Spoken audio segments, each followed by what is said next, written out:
Real important to understand that if you slap the trigger or you release the trigger under a shot, you can actually torque the gun just a little bit just by your hand movement.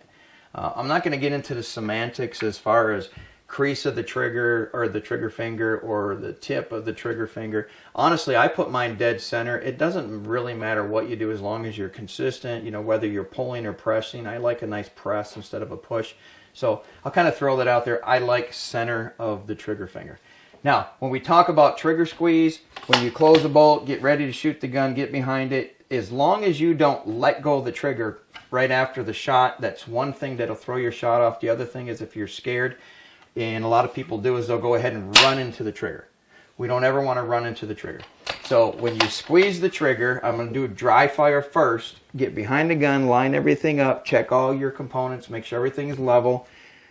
Take a breath, let it out, pause your breath, don't hold it, squeeze, the gun fires, hold the trigger for the rear to the rear for 1 full second, push the gun back in the battery, and then let go. I call it the 1 second rule. Now I'm going to go ahead and shoot and do this and let you see it. Hold the trigger for 1 full second after the shot, and it will fix basically any trigger issues you've ever had. That 1 second rule fixes all trigger problems.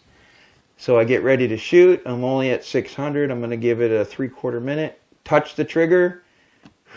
Ready? Here we go, sending it. I'm holding the trigger to the rear. I saw the impact. Pushing it back in the battery, let go. So I hold the trigger for 1 full second after the shot.